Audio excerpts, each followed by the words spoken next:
Edgar Allan Poe, The Telltale Heart. True, nervous, very, very dreadfully nervous I had been and am, but why will you say that I am mad?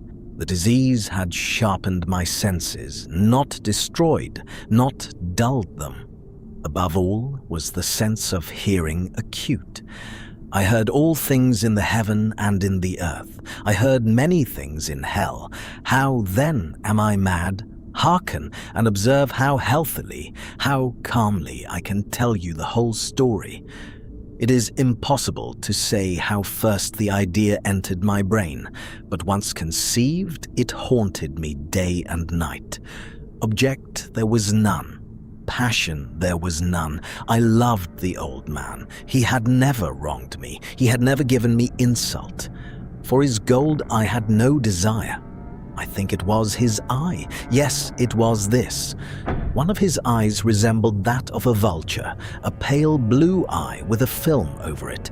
Whenever it fell upon me, my blood ran cold, and so by degrees, very gradually, I made up my mind to take the life of the old man, and thus rid myself of the eye forever. Now this is the point. You fancy me mad. Madmen know nothing, but you should have seen me.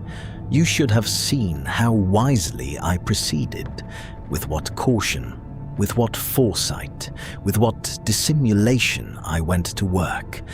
I was never kinder to the old man than during the whole week before I killed him. And every night about midnight I turned the latch of his door and opened it, oh so gently. And then, when I had made an opening sufficient for my head, I put in a dark lantern, all closed, so that no light shone out, and then I thrust in my head. Oh, you would have laughed to see how cunningly I thrust it in. I moved it slowly, very, very slowly, so that I might not disturb the old man's sleep. It took me an hour to place my whole head within the opening so far that I could see him as he lay upon his bed.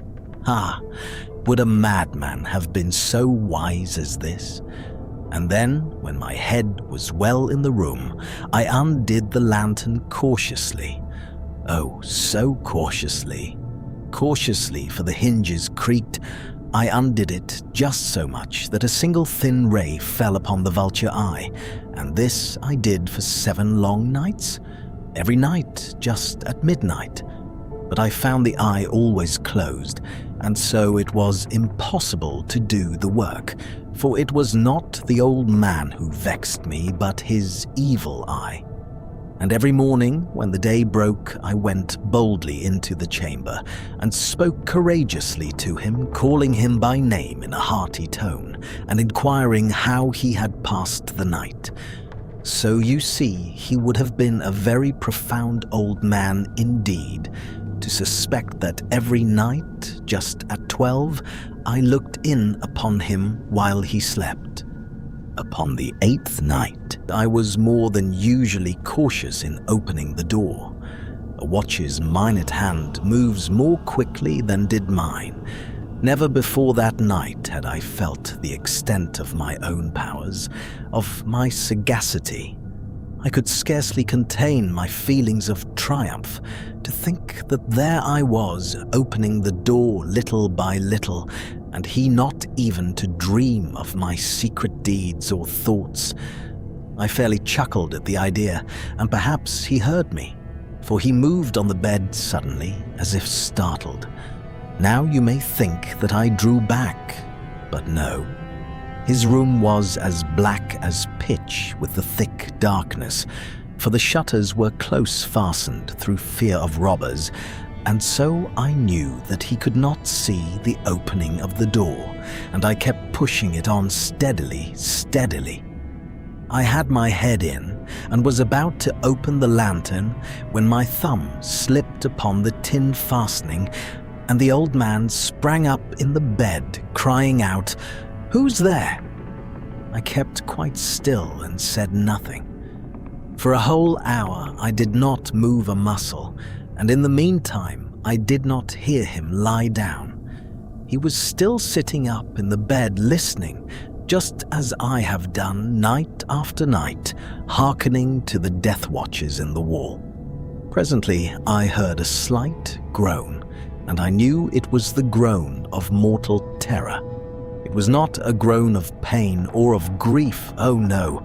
It was the low, stifled sound that arises from the bottom of the soul when overcharged with awe. I knew the sound well. Many a night, just at midnight, when all the world slept, it has welled up from my own bosom, deepening with its dreadful echo the terrors that distracted me. I say I knew it well. I knew what the old man felt and pitied him, although I chuckled at heart. I knew that he had been lying awake ever since the first slight noise, when he had turned in the bed. His fears had been ever since growing upon him. He had been trying to fancy them causeless, but could not.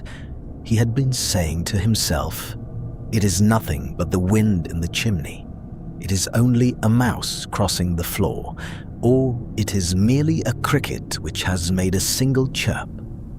Yes, he has been trying to comfort himself with these suppositions, but he had found all in vain.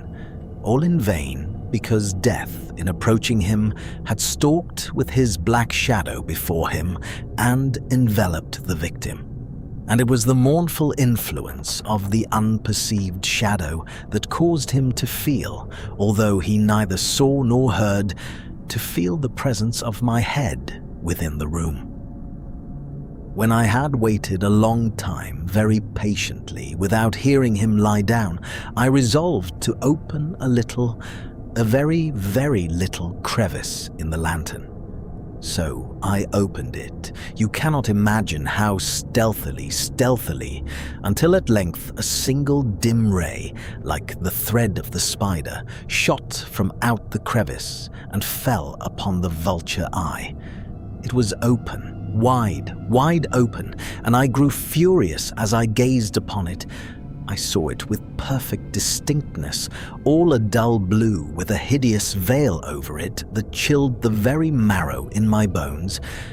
But I could see nothing else of the old man's face or person, for I had directed the ray as if by instinct precisely upon the damned spot. And now have I not told you that what you mistake for madness is but over-acuteness of the senses? Now, I say there came to my ears a low, dull, quick sound, such as the watch makes when enveloped in cotton. I knew that sound well too. It was the beating of the old man's heart.